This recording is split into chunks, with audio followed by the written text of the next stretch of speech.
Namaskar and welcome to Sports 360 Degree with me Deepika, your weekly sports news and updates window that brings you a 360 degree update on what is happening in the world of sports. In the next half an hour, we will bring you updates from the ongoing T20 3-match series, Football World Cup, Best of T20 Cricket World Cup and much more. First up, the cover story. Italy's 0-0 draw away at Northern Ireland, coupled with Switzerland's 4-0 thrashing of Bulgaria, means that European Group C finishes with the Swiss top by 2 points, granting them a spot at the 2022 FIFA World Cup in Qatar, while the Italians are left dropping into the playoffs. The Azzurri, less than 6 months on from their success at the 2020 UEFA European Championship, find themselves having to reach Qatar the hard way. This despite having started their campaign in strong fashion before a post-Euro wobble and a destructive UEFA Nations League campaign halted their progress. Well, Sports 360 takes a look at how Italy crashed from Cinderella Euro 2020 winners to the brink of a World Cup disaster. How Group C was turned on its head. 3 matches in, Italy boasted a 100% record with 6 goals scored, none conceded and appeared to be moving towards the top spot. Then they were cursed by Euro success. After their triumph in London, points were immediately dropped against Bulgaria and Switzerland before further ground was eaten away by Murat Yakin's Swiss team, while the Italians were finishing third in the Nations League. The Swiss once again held firm against their Azzurri for another draw and coupled with convincing wins over Northern Ireland and Lithuania, while Roberto Mancini's side drew blank against Northern Ireland in their final group game. Major Euro hangover. Looking at the results post-Euro, this Italy side has clearly suffered from a hangover after their success, with all 8 points dropped since that memorable day at Wembley Stadium, with 4 of those coming against Switzerland, with 2 missed Giacchino penalties to boot. Unbeaten, run broken. Of equal importance was the loss to Spain during the Nations League Final Four, which saw Italy's massive 37-game unbeaten streak ended before a recovery with a win over Belgium to finish third. Italy's black hole in attack. Italy's biggest problem is the attack. For too long, they haven't had a top striker capable of carrying the team and fighting for every ball. Portugal have Cristiano Ronaldo, England have Harry Kane, France have Karim Benzema and Poland have Robert Lewandowski. They all are important teams with small tactical and technical problems solved with the strength of a great centre forward who offers a constant supply of goals. Italy has a black hole in attack in which all their forward from the last decade have slipped into. Since Christian, Italy have sorely lacked a true number 9 to spearhead the front line. What next for Italy? Italy will likely still make it to Qatar via the playoffs, but they are now at serious risk of missing their 2nd straight World Cup. They will now have to go through that agony once more, which will undoubtedly bring back the ghosts of the 2018 when Sweden advanced 1-0 at their expense. It was those circumstances which paved the way for Mancini to come in and turn the Azzurri's fortune around, but there is little debating that this is a stronger Italian side than the one humiliated under Gian Ventura. The draw will be made later this month and expectedly whoever they get will view their opponents as beatable over 2 legs. Sports Desk, TD India. Well, while Italy is suffering, Netherlands has qualified for the 2022 Football World Cup and world champion France continues their winning streak in the ongoing qualifiers. On the other hand, Wales has drawn with Belgium and Brazil too ended in a goalless draw with Argentina. More in our next report. The Netherlands has qualified for the 2022 Football World Cup. In a World Cup qualifier, the Netherlands won a World Cup ticket after beating Norway 2-0 in a Group G match. Both the goals of the match were scored in the last minute of the second half. The Dutch team played an aggressive game in the second one. Steven Bergwijn scored in the 86th minute of the match to put the Netherlands 1-0 ahead. With this win, the team has topped Group G with 23 points. World champions France have continued their winning streak in the ongoing qualifiers for next year's Football World Cup in Qatar. In the match played late on Tuesday, France managed to beat Finland by 2-0. France, who's already qualified for the World Cup, maintained their dominance throughout the match. However, neither team could score in the first half. In the 66th minute of the match, experienced Karim Benzema scored a goal from Mbappe to put the team 1-0 ahead. And after 10 minutes, Mbappe managed to score a goal while maintaining his excellent form. With this win, France retained the top spot in Group D with 18 points.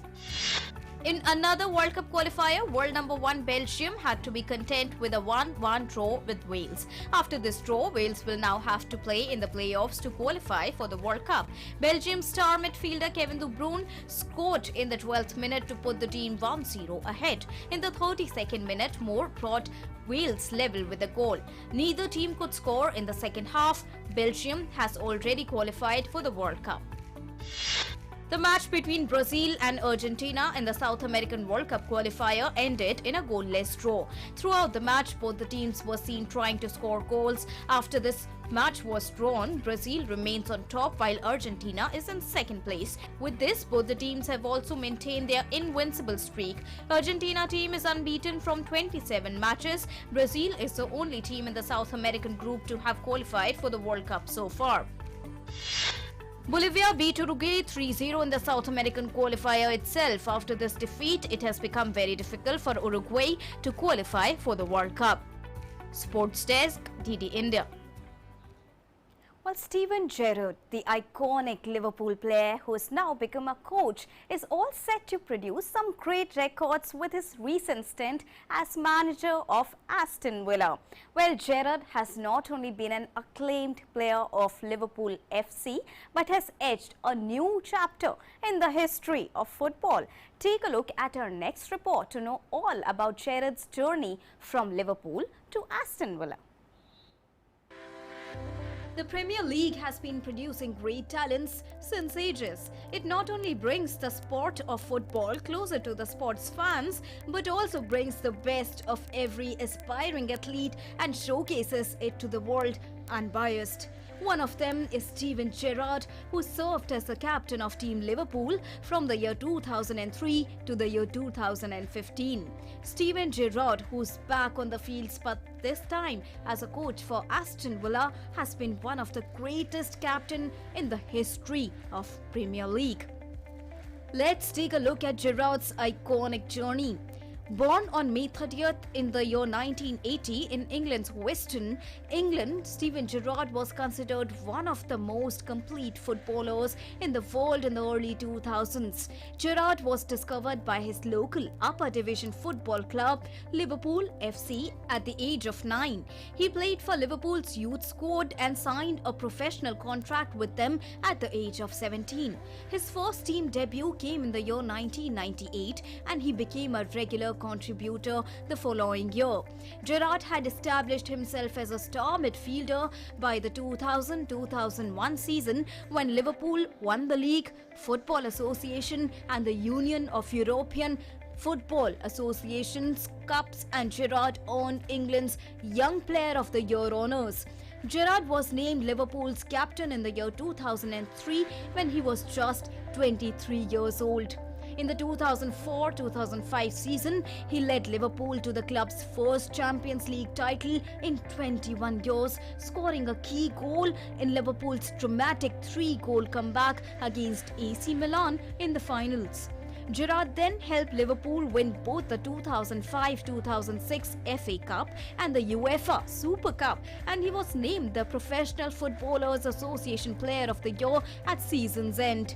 In the 2007, Liverpool advanced to the Champions League final for the second time in 3 years, but lost to AC Milan by a score of 2-1.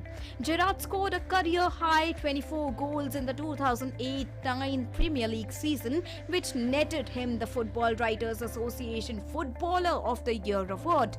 Gerrard and Liverpool then ran off a string of 4 consecutive season finishes outside the top 5 Premier League positions. In his career, Gerrard scored 186 career goals for the club, fifth most in Liverpool's history.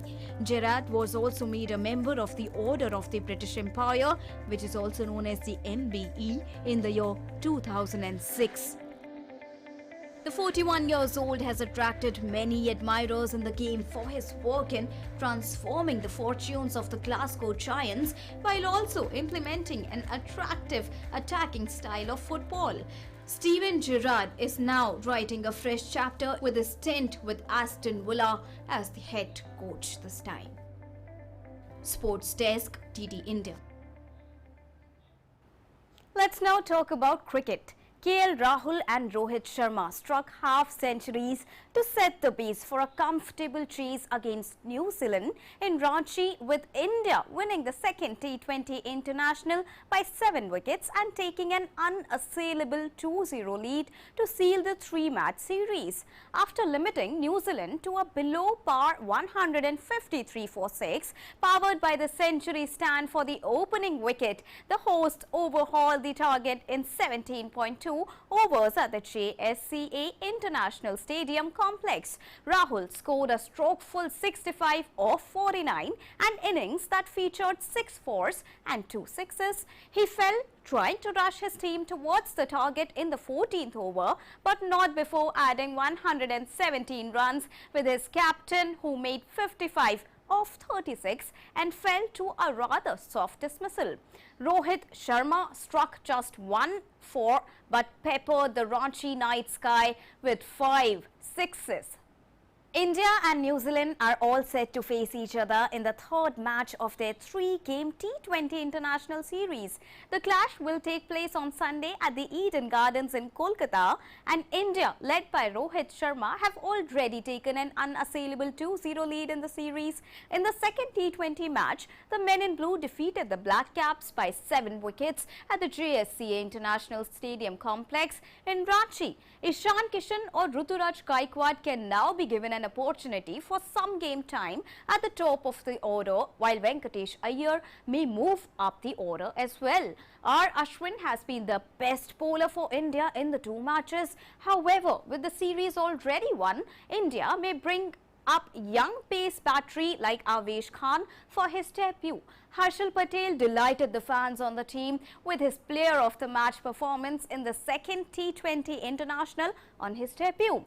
7 T20 internationals have taken place in Kolkata thus far, with the average score being 142 runs. Hence, a high-scoring game may not be on the cards. The chasing teams have won 5 times here, so batting second should be the way forward. And the International Cricket Council announced the schedule of ICC events for the coming decade. Apart from the already announced 2022 T20 Cricket World Cup and 2023 ODI World Cup, according to the new schedule, there will be 8 ICC tournaments between 2024 and 31. The next 8-year cycle has been more evenly distributed, with old hosts being recalled and new grounds being broken as the world body packs more mega tournaments with an eye to its bottom line. As many as 11 full members and 3 associates will host 2 men's World Cups, 4 men's T20 World Cups and 2 men's Champions Trophy events. India will host 3 world events in the next cycle of Future Tours program of the International Cricket Council. India will host the 2026 T20 Cricket World Cup with Sri Lanka, the 2029 Champions Trophy, as well as the 2031 ODI World Cup with Bangladesh. USA Cricket and Cricket West Indies will host the T20 Cricket World Cup in the year 2024, which is being treated as a dress rehearsal to ICC's hopes of get cricket included in the Los Angeles Olympics in the year 2028. Meanwhile, the Pakistan has been lined up to host the 2025 Champions Trophy country's first ICC event since the year 1996. The ICC also rewarded Namibia for their progress in recent times with a global event. The African nation will be the joint host of the 2027 50-over Cricket World Cup along with South Africa and Zimbabwe.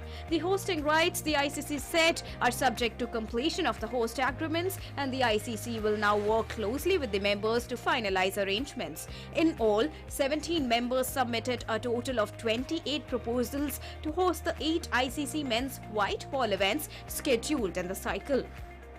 Sports Desk, DD India. The recently concluded T20 Cricket World Cup produced some unexpected results this time while giving opportunity to many emerging ones. Let's take a look at T20 Cricket World Cup few moments which are the best and will be etched in the books of history. The ICC T20 Cricket World Cup has finally come to an end with Team Australia lifting the coveted trophy. The game this time witnessed many upside downs and furthermore witnessed many game-changing events as well. Let's take a look back at 5 defining moments of ICC T20 Cricket World Cup. Scotland's win over Bangladesh. The first day of the tournament provided an upset that blew the first round wide open, with Scotland deserving winners over a Bangladesh side who were ranked 6th in the world at the start of the tournament. Scotland's progress to the Super 12 stage was a significant achievement for Kylie Coetzer's side, not least because it guaranteed their qualification for the next edition of the ICC Men's T20 World Cup in Australia. Namibia's win over Ireland. A superb team performance with the ball restricted Ireland to 125 for a loss of 8 wickets, with Jan Frylings and David Wiesey's star turns. Wasn't just the victory itself but the nature of the win that was so important, as it showcased just why Namibia could and should be considered a threat to many of the world's better T20 international teams in the next World Cup cycle. Pakistan's win over India. Australia are champions, but arguably the most memorable image of the tournament was Shaheen Shah Afridi with arms outstretched after dismissing both of India's openers to set up a stunning opening win for Pakistan over one of the pre-tournament favourites. For Pakistan to win in such a manner set them on course for a spot in the final tour, while the crushing nature of the defeat set the tone for a tournament to forget for India. Bravo and Gale's farewell. It was an emotional moment for DJ as he soaked in the adoration of his teammates in Abu Dhabi. The fairy tale finish for the two of the best T20 players to ever grace the game didn't materialise, but West Indies' final match against Australia did give Dwayne Bravo one final chance to take to the field in international cricket before his retirement. While T20 Cricket World Cup gave opportunities to new teams, it also did force some teams to once again assess their performance and strengths for more upcoming international cricket tournaments. With Australia lifting the trophy, the rest of the teams will take back memories and experiences with them from the biggest festival of cricket, the T20 Cricket World Cup. And talking about tennis now, another record has been created. This time, it's Spain's Gabin Muguruza who claimed her first WTA Finals title, defeating Estonian Anett Kontaveit by 6-3, 7-5 in Guadalajara, Mexico. After trading breaks early in the match, the 6th seed chipped away at Kontaveit's defenses to convert on break points in the 7th game. And as the Estonian put up 4 double faults throughout the first set, got roughly half of her first serves and struggled with errors. Kontaveit regained her composure in the second set, converting on break points in the 7th game, but could not retain the momentum as the two-time Grand Slam winner refused to just give up, firing off a mighty forehand winner in the 10th game to level the score and keep the set going. Muguruza again broke Kontaveit's serve to clinch the affair, crumpling to the court with her hands over her face before greeting her opponent. It was Muguruza's 4th appearance at the season-ending finals and her first in the championship match. Her win gave Spain its first ever WTA Finals title. Well, while this week has been very active and entertaining for the sports fans, but the same week also brought some sad news to the sports fraternity. The legend of Indian sporting landscape, Novi Kapadia, an author, commentator and sports analyst who gave a fresh perspective to Indian football, breathed last on Thursday in New Delhi. He wore many hats during his illustrious career. Take a look at our next report as the entire sports fraternity paid tribute to the legend. Novi Kapadia, the veteran sports commentator who was often called the voice of Indian football, breathed last on 18th of November in New Delhi. Novi Kapadia contributed immensely in the field of sports. Apart from providing commentary to Indian football tournaments for decades, Novi Kapadia was involved in the commentary for Asian Games and the Olympics. During his tenure, Novi Kapadia covered 9 FIFA World Cups, Asian Games as well as Olympics. Novi Kapadia authored Barefoot to Boots, The Many Lives of Indian Football. His book Barefoot to Boots, published by Penguin, was released in September 2017. Later on, it was released by the president of FIFA, Gianni Infantino, at Kolkata during the Under-17 World Cup in October 2017. It is the first book in India to deal with the legacy of Indian football from 1888 till 2017. Novi Kapadia's earlier book, The Football Fanatic's Essential Guide, A History of the World Cup 1930 to 2014, was published by the Hachette India and was released in May 2014.